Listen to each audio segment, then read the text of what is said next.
আসলে বিদেশে ঈদের আনন্দটা একটু ডিফারেন্ট। সবার মধ্যে সমান কাজ করে না, সবার ক্ষেত্রেই ভিন্ন ভিন্ন। আজকে আমি বলবো আমার ঈদের কিছু অভিজ্ঞতা। আসলে ছোটোবেলায় একটা সময় ঈদের জন্য অনেক বেশি পাগল থাকতাম। ঈদ আসবে, মেহেদি পরবো, কেনাকাটা করব। এখন আর তেমনটা হয় না, অনেক বছর বিদেশে থাকার পর। আসলে এই অভ্যাসগুলো যেমন চলেই গেছে, তারপরও বাচ্চাদের বোঝানোর জন্য ঈদের বাজার তো করতেই হয়। তাই একটু আপনাদের নিয়ে আসলাম ঈদের বাজারে।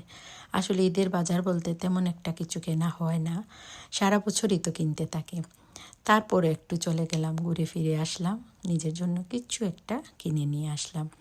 ঈদ এই দেশে ডিফারেন্টভাবে উদযাপন করা হয়, কারো ছুটি থাকে, কারো ছুটি থাকে না। তাই ঈদের মজা আগের মতো আর এখন আর একটা পাই না।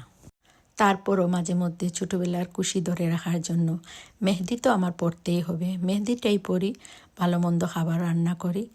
আর বাচ্চারা তো বুঝবে যে আজকে ঈদ, সেজন্যই একটু খুশি করা, আর কিছুই না। এখন ঈদ বলতে এটাই আমার কাছে সব কিছু।